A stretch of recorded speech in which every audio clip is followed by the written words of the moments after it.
আজ আমাদের channel happiness with অভিজিতে আপনি এমন একটি গোপন রহস্যের সন্ধান করতে চলেছেন যা আপনার হৃদয়কে কাঁপিয়ে তুলতে পারে এবং শান্তির গভীর অনুভূতিও বয়ে আনতে পারে। পরমহংস যোগানন্দ বলতেন যে যখন ঈশ্বর একজন ভাগ্যবান নারীর প্রতি করুণা দেখান তখন তিনি সর্বদা সশরীরে উপস্থিত হন না, কিন্তু তার লক্ষণগুলি এত গভীর যে আত্মা তাদের চিনতে পারে। কল্পনা করুন একজন মহিলা রাতের অন্ধকারে হৃদয় ভেঙে কাঁদছেন, জীবনের কাছে পরাজিত, এবং হঠাৎ তার মনে হয় যেন কেউ একটি অদৃশ্য হাত দিয়ে বলছে, ভয় পেও না, আমি। সে ঘুরে দাঁড়ায় এবং কাউকে দেখতে পায় না, কিন্তু চোখের জল থেমে যায়, তার নিঃশ্বাসে আস্থার অনুভূতি ভরে ওঠে।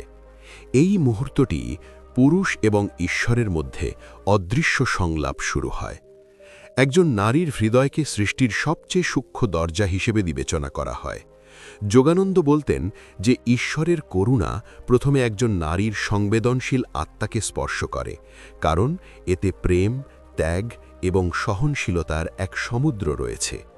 যখন একজন নারীর ওপর ঐশ্বরিক করুণা নেমে আসে তখন তার জীবন বাইরে থেকে স্বাভাবিক মনে হতে পারে, কিন্তু ভেতরে একটি নতুন জগৎ জন্ম নিতে শুরু করে। সে ছোট ছোট জিনিসের অর্থ দেখতে শুরু করে, কখনো অপরিচিত ব্যক্তির উচ্চারিত একটি লাইন, কখনো মন্দিরের ঘণ্টা, কখনো হঠাৎ সমর্থন। এগুলো কাকতালীয় নয়, বরং ঐশ্বরিক লক্ষণ।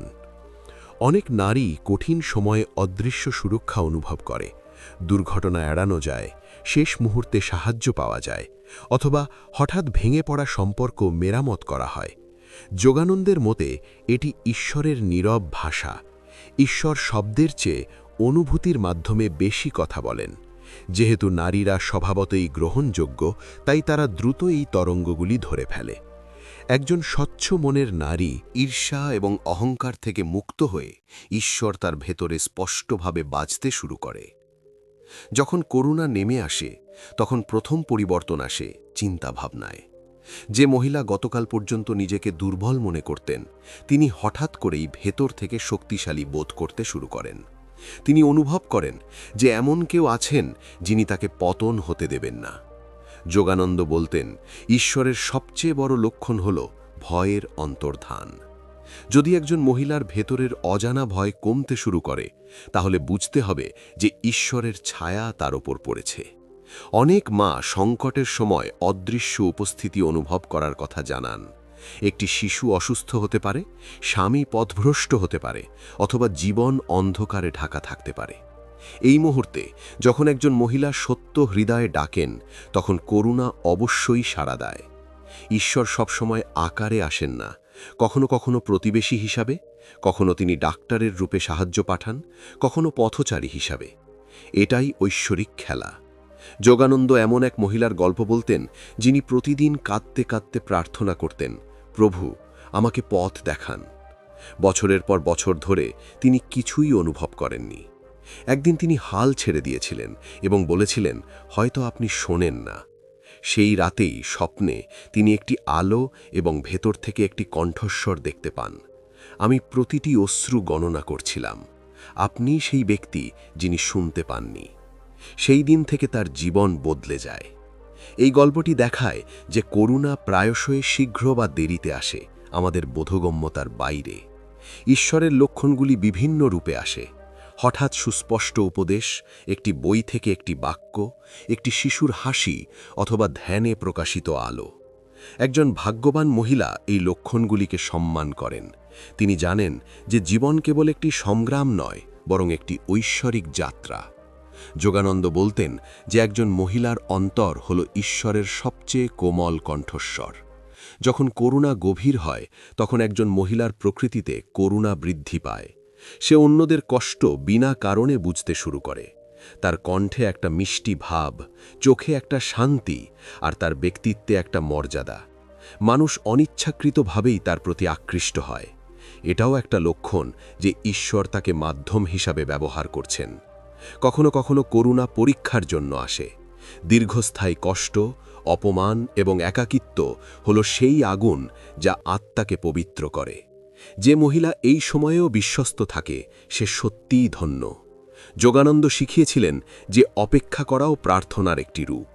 অন্ধকার রাতের পরেই ভোর আসে। স্বপ্নের জগতও বার্তা নিয়ে আসে। অনেক মহিলা তাদের স্বপ্নে নির্দেশনা খুঁজে পান। তারা আসন্ন বিপদের সতর্কতা পান অথবা সাধুদের দর্শন পান। আধুনিক মন এটিকে ভ্রম বলতে পারে, কিন্তু আধ্যাত্মিক দৃষ্টিকোণ থেকে এটি আত্মার ভাষা। বিশেষ করে যারা মহিলারা নিয়মিত ধ্যান করেন, তাদের স্বপ্ন ঐশ্বরিক ডায়ারিতে পরিণত হয়।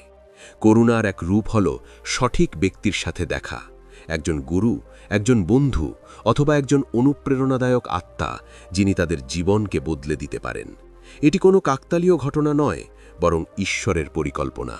শিষ্য প্রস্তুত হলে পথপ্রদর্শক উপস্থিত হয়। একজন ভাগ্যবান নারী এই সুযোগকে স্বীকৃতি দেন।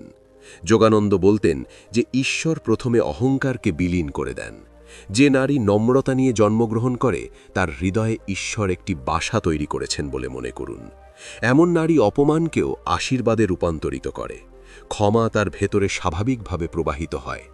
প্রকৃতি থেকে অনেক লক্ষণ আসে।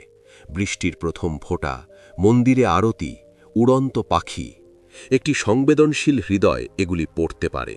ভক্তের জন্য এগুলি ঈশ্বরের চিঠি। যে মহিলা এই ছোট ছোট শব্দ শোনেন, তার জীবন নির্দেশনায় পূর্ণ। পরমহংস যোগানন্দ বারবার আমাদের মনে করিয়ে দিয়েছিলেন যে প্রতিটি মহিলা ধন্য হয়ে জন্মগ্রহণ করেন না, তবে তিনি একজন হয়ে উঠতে পারেন। সত্য, পবিত্রতা, করুণা এবং প্রার্থনা, এই চারটি ধাপ হল করুণার দিকে নিয়ে যাওয়া। একজন মহিলা যখন এই ধাপগুলি হাঁটেন, তখন লক্ষণগুলি আরও স্পষ্ট হয়ে ওঠে। ঈশ্বর যখন করুণা দেখান, তখন সম্পর্কগুলি রূপান্তরিত হয়। তিক্ত সম্পর্কগুলি নরম হয়। একটি অবক্ত শান্তি ঘরে স্থায়ী হয়। একজন মহিলা অনুভব করতে শুরু করেন যে কোনো অদৃশ্য ব্যবস্থা সব কিছুর যত্ন নিচ্ছে। এই বিশ্বাস জীবনকে মন্দিরে রূপান্তরিত করে। প্রায়শই করুণা নীরবে আসে। এটি কোনো অলৌকিক ঘটনা নয়, এটি কেবল আভ্যন্তরীণ সংকল্প। যোগানন্দ বলতেন যে সবচেয়ে বড় অলৌকিক ঘটনা হল একটি পরিবর্তিত হৃদয়। যে মহিলা নিজেকে ভালোবাসতে শেখেন, তিনি ঈশ্বরের দ্বারা স্পর্শিত হন। এই করুণা মাতৃত্বের মুহূর্তগুলিতে সবচেয়ে স্পষ্টভাবে দৃশ্যমান। এইসব কার্যকলাপে নারী ঈশ্বরের প্রতিনিধি হয়ে ওঠে। তার ভালোবাসা নিজেই প্রার্থনায় পরিণত হয়। করুণা মানে কেবল সুখ নয়, এর অর্থ জাগরণ। কখনো কখনো দুঃখ আসে যাতে আত্মা জাগ্রত হতে পারে। যে মহিলা দুঃখকে বার্তা হিসেবেও বোঝেন, কেবলমাত্র সেই মহিলাই সত্যিকার অর্থে ভাগ্যবান। যোগানন্দ শিখিয়েছিলেন, ঈশ্বরকে দেখার জন্য জেদ করো না, তাকে অনুভব করার ক্ষমতা বৃদ্ধি করো। যখন হৃদয় শান্ত থাকে, তখন লক্ষণগুলি নিজের পক্ষে কথা বলবে। এই যাত্রায় বিশ্বাস অপরিহার্য। যে মহিলা বিশ্বাসকে অন্তরে ধারণ করেছেন যে তিনি একা নন, একটি অদৃশ্য পুষ্প সুরক্ষা তাকে ঘিরে থাকে। লোকেরা এটিকে ভাগ্য বলে, সাধুরা এটিকে করুণা বলে। ধীরে ধীরে এমন একজন মহিলা অন্যদের জন্য আলো হয়ে ওঠে। লোকেরা তার উপস্থিতিতে আলো অনুভব করে। এই পুষ্প প্রমাণ করে যে ঈশ্বর তার মাধ্যমে কাজ করছেন। ঈশ্বর কখনো দূরে ছিলেন না, কেবল আমাদের দৃষ্টিই ঝাপসা হয়ে গিয়েছিল। মন পবিত্র হওয়ার সাথে সাথে তার পদচিহ্ন দৃশ্যমান হয়ে ওঠে। অতএব প্রতিটি মহিলার নিজের হৃদয়ের মধ্যে তাকানো উচিত। আপনার অশ্রু বৃথা যায়নি, আপনার প্রার্থনা শোনা হয়েছে। যোগানন্দের বার্তা স্পষ্ট। একজন নারীর পবিত্র হৃদয় ঈশ্বরের সবচেয়ে প্রিয় মন্দির। যেখানে প্রেম আছে, সেখানে করুণা অবশ্যই প্রকাশ পাবে। যদি আপনি হঠাৎ আপনার জীবনে সমর্থন পেয়ে থাকেন এবং ভাঙন থেকে সেরে ওঠেন, তাহলে বুঝতে হবে যে আপনি একটি সংকেত পেয়েছেন। ঈশ্বর দৃশ্যমান হোক বা না হোক, তার করুণা প্রতিটি নিঃশ্বাসে উপস্থিত। এটি অনুভব করাই প্রকৃত উপলব্ধি। আমাদের চ্যানেল আস্থা ও বিশ্বাসের উদ্দেশ্য এটাই, আপনার ভিতরে লুকিয়ে থাকা সেই বিশ্বাসকে জাগ্রত করা, যাতে আপনি আপনার জীবনে সেই ঐশ্বরিক লক্ষণগুলি চিনতে পারেন এবং জানতে পারেন যে প্রতিটি ভাগ্যবান মহিলার পিছনে ঈশ্বর স্বয়ং অদৃশ্যভাবে দাঁড়িয়ে আছেন। মানুষের চোখ প্রায়শই কেবল যা স্পষ্টভাবে দৃশ্যমান তা দেখতে পায়, কিন্তু ঈশ্বরের জগৎ দৃশ্যমানতার চেয়ে অনেক বেশি সূক্ষ্ম। পরমহংস যোগানন্দ ব্যাখ্যা করতেন যে যখন একজন নারীর উপর ঐশ্বরিক করুণা নেমে আসে, তখন প্রথমেই তার অভ্যন্তরীণ জগৎ পরিবর্তিত হয়। বাহ্যিক পরিস্থিতি একই থাকে, কিন্তু দেখার ধরন নতুন হয়ে ওঠে। যে নারী গতকাল পর্যন্ত নিজেকে অসহায় মনে করতেন, তিনি হঠাৎ ভেতর থেকে বলেন, আমি ভাঙতে পারি না, আমার সাথে একটি অদৃশ্য শক্তি আছে। এই অনুভূতি কথার মাধ্যমে আসে না, এটি আত্মার নীরব স্পর্শ থেকে জন্মগ্রহণ করে। অনেক মহিলা রিপোর্ট করেন যে জীবনের সবচেয়ে কঠিন সন্ধিক্ষণে তারা একটি অজানা পথ খুঁজে পেয়েছেন, যেন কেউ তাদের হাত ধরে বলছে, এদিকে এসো। যোগানন্দ বলতেন যে ঈশ্বর একটি দিক নির্দেশনা হিসেবে আসেন, তিনি সর্বদা একটি মূর্তি বা আলো হিসেবে আবির্ভূত হন না। কখনো তিনি একটি চিন্তা, কখনো সাহস, কখনো ধৈর্য হয়ে ওঠেন। একজন ভাগ্যবান মহিলা এই রূপগুলিকে চিনতে পারেন। একজন মহিলার হৃদয় স্বাভাবিকভাবেই প্রেমে পূর্ণ, অতএব ঈশ্বরের তরঙ্গ দ্রুত সেখানে প্রবেশ করে। যখন করুণা নেমে আসে তখন তার কথাবার্তা পরিবর্তিত হতে শুরু করে, কোমলতা রাগের পরিবর্তে, গ্রহণযোগ্যতা অভিযোগের পরিবর্তে এবং করুণা ঘৃণার পরিবর্তে। এই অভ্যন্তরীণ রূপান্তরই সবচেয়ে বড় লক্ষণ। যোগানন্দ বলতেন, যে হৃদয়ে প্রেম বৃদ্ধি পাচ্ছে সেখানে বুঝতে হবে ঈশ্বর ইতিমধ্যেই সেখানে পা রেখেছেন। প্রায়শই এই অনুগ্রহ নীরব সুরক্ষা হিসেবে আসে। একটি দুর্ঘটনা এড়ানো যায়, মনকে ভুল সিদ্ধান্ত নেওয়া থেকে বিরত রাখা হয়, অথবা একজন অপরিচিত ব্যক্তির মাধ্যমে সাহায্য আসে। পৃথিবী এটিকে একটি কাকতালীয় ঘটনা বলে, কিন্তু আধ্যাত্মিক দৃষ্টিকোণ থেকে এটি ঈশ্বরের উত্তর। কারণ একজন নারী সম্পর্কের কেন্দ্রবিন্দু, তাকে রক্ষা করলে পুরো পরিবার রক্ষা পায়। যখন করুণা গভীর হয়, একজন নারীর মধ্যে একটি অসাধারণ আত্মসম্মান জাগ্রত হয়। সে অন্যদের উপর নির্ভরশীল হয়ে জীবনযাপন করা বন্ধ করে দেয়। যোগানন্দ শিখিয়েছিলেন যে ঈশ্বর প্রথমে মনের শৃঙ্খল ভেঙে ফেলেন। যে নারী নিজের মূল্য বুঝতে পেরেছে সে কখনো অপমান সহ্য করে ভেঙে পড়ে না। এই শক্তি মানুষের মধ্যে সহজাত নয়। ধ্যানের মুহূর্তগুলিতে অনেক অভিজ্ঞতা প্রকাশিত হয়, বন্ধ চোখে আলোর ঝলক, শরীরে অজানা উষ্ণতা অথবা ব্যাখ্যাতীত অশ্রু আত্মার শুদ্ধির লক্ষণ। যখন একজন নারী সত্যিকারের হৃদয়ে প্রার্থনা করে তখন তার সমগ্র সত্তা মন্দিরে পরিণত হয়। যোগানন্দ বলেছিলেন যে একজন নারীর ভক্তিতে মাতৃসুলভ অনুভূতি থাকে, অতএব ঈশ্বর তার আরও কাছাকাছি। করুণার একরূপ হল সম্পর্কের মেরামত। বছরের পর বছর ধরে তিক্ত সম্পর্কগুলি হঠাৎ নরম হয়ে যায়। স্বামী, সন্তান বা পরিবারের সদস্যদের আচরণ পরিবর্তিত হয়। এই পরিবর্তন কেবল বাহ্যিক প্রচেষ্টা থেকে আসে না, এর পেছনে অদৃশ্য অনুগ্রহ কাজ করছে। ভাগ্যবতী মহিলা এই রহস্য বোঝেন এবং অহংকার ত্যাগ করে কৃতজ্ঞতার সাথে জীবনযাপন করেন। কখনো কখনো ঈশ্বর পরীক্ষার আকারে আসেন, দীর্ঘ সংগ্রাম। আর্থিক কষ্ট বা সামাজিক অবমাননা হল আত্মার পরিশুদ্ধির প্রক্রিয়া। যোগানন্দ বলতেন যে নারী দুঃখকে তার গুরু হিসেবে গ্রহণ করে, তার জন্য স্বর্গের দরজা খুলে যায়। দুঃখ শেষ হোক বা না হোক, যদি অন্তরের শান্তি বৃদ্ধি পেতে শুরু করে তাহলে বুঝতে হবে যে করুণা নেমে এসেছে। অনেক নারীর জীবনে একজন সাধক, গুরু বা অনুপ্রেরণাদায়ক ব্যক্তির আকস্মিক আগমনও একটি লক্ষণ। সেই ব্যক্তি কেবল জ্ঞান প্রদান করেন না, বরং সুপ্ত বিশ্বাস জাগ্রত করেন। এটি ঈশ্বরের নিযুক্তি। যে নারী এই সুযোগকে স্বীকৃতি দেয় তার জীবন একটি নতুন দিক নির্দেশনা পায়। প্রকৃতিও একজন বার্তাবাহক হয়ে ওঠে। কখনো ভোরের সূর্য নতুন আশা দেয়, কখনো কখনো প্রবাহিত বাতাস পুরানো দুঃখগুলিকে ধুয়ে দেয়। একজন সংবেদনশীল নারী এই ভাষাগুলি পড়তে পারেন।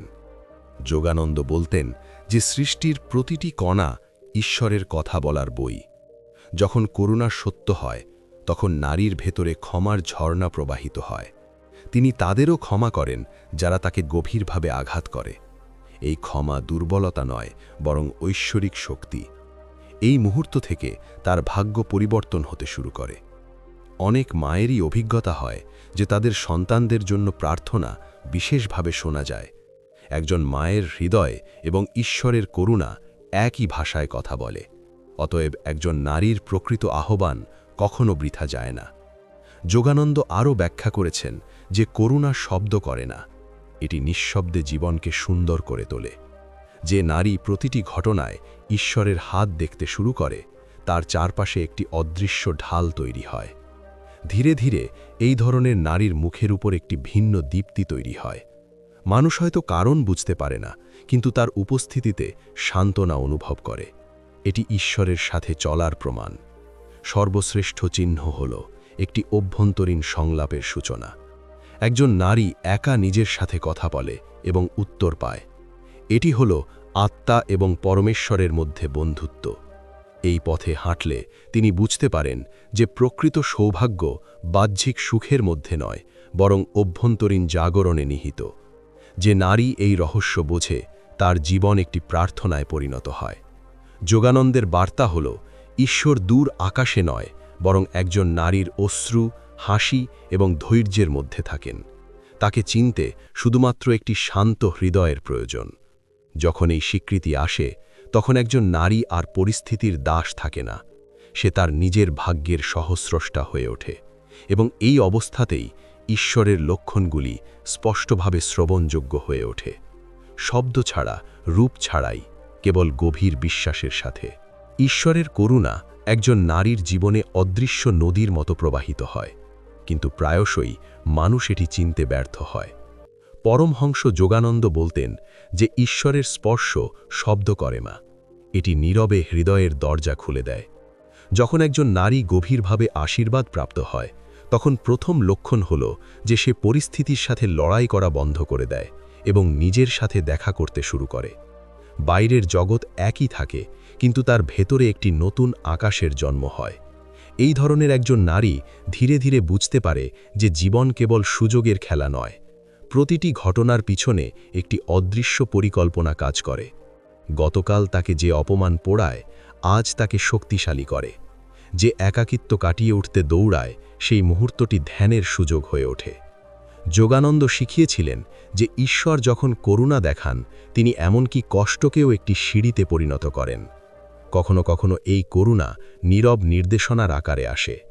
একজন নারী একটা দ্বিধায় পড়ে যায় এবং হঠাৎ ভেতর থেকে উত্তর পায়, এটা করুণা, এই দিকে যাও, থামো। এটা হলো ভেতরের কণ্ঠস্বর, যাকে যোগানন্দ ঐশ্বরিক ফিসফিসানি বলেছেন।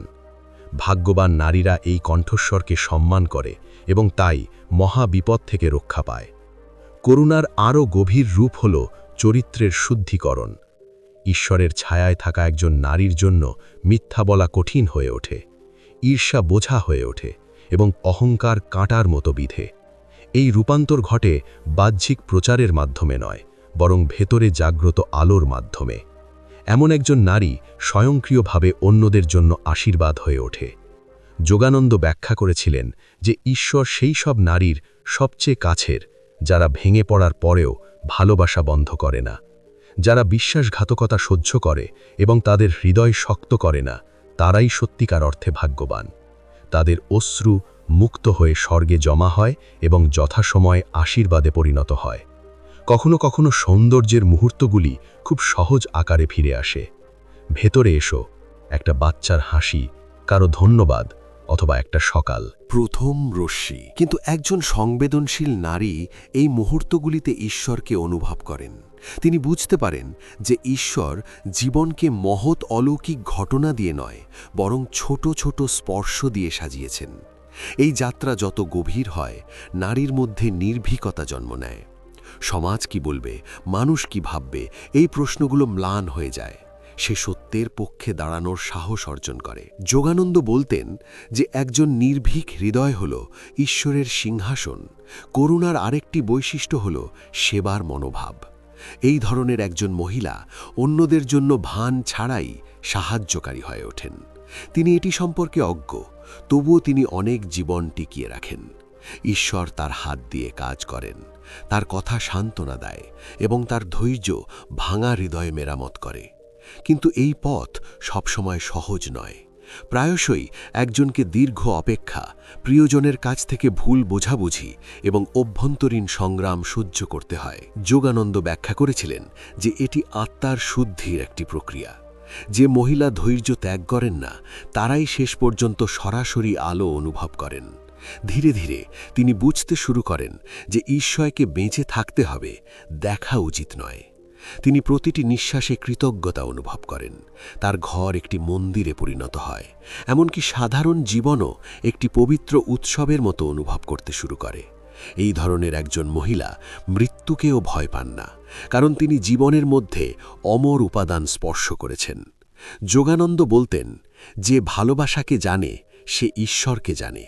ভালোবাসাই সর্বশ্রেষ্ঠ দর্শন। যখন এই উপলব্ধি স্থায়ী হয়ে যায়, তখন একজন নারী কারো কাছে কিছুই চায় না, তবুও সব কিছুই আসতে শুরু করে। এটাই করুণার রহস্য। হাল ছেড়ে দেওয়ার মাধ্যমে লাভ আসে, মাথা নত করার মাধ্যমে উন্নতি আসে, এবং একদিন সে বুঝতে পারে যে বছরের পর বছর ধরে সে বাইরে যা খুঁজছিল তার নিজের হৃদয়ে বসে আছে। সমস্ত লক্ষণই এর দিকে পরিচালিত করছিল। চূড়ান্ত বার্তা। পরমহংস যোগানন্দের কথা আমাদের মনে করিয়ে দেয় যে প্রতিটি নারীর মধ্যে একটি ঐশ্বরিক আলো সুপ্ত থাকে, যা তাকে বিশ্বাস, পবিত্রতা এবং ভালোবাসা দিয়ে জাগ্রত করে। কেবল তাকেই ভাগ্যবান বলে মনে করা হয়। ঈশ্বর দৃশ্যমান হোক বা না হোক, তার করুণা জীবনকে এত সুন্দর করে তোলে যে দর্শন অপ্রয়োজনীয়। আপনিও যদি অসহায় সমর্থন, অন্ধকারে আলো অথবা ভাঙনের পরে নতুন শক্তি অনুভব করে থাকেন, তাহলে জেনে রাখুন যে ঈশ্বর আপনাকে একটি চিহ্ন দিয়েছেন। এই চিহ্নগুলিকে লালন করুন, আপনার হৃদয়কে বিশুদ্ধ রাখুন এবং কখনো বিশ্বাস হারাবেন না। আমাদের চ্যানেল ঐশ্বরিক জ্ঞান প্রার্থনা করে যে প্রতিটি নারী তার মধ্যে একটি স্থান খুঁজে পাবে। সে যেন সেই ঈশ্বরকে চিনতে পারে যিনি তাকে নীরবে রক্ষা করেন, যিনি তাকে ধরে রাখেন এবং যিনি প্রতিটি কঠিন সময়ে তাকে বলেন, তুমি একা নও। যখন এই বিশ্বাস জাগ্রত হয়, তখন জীবন সত্যিই সৌভাগ্যে ভরে ওঠে এবং মহিলারা নিজেরাই ঈশ্বরের কাছে জীবন্ত প্রার্থনায় পরিণত হয়।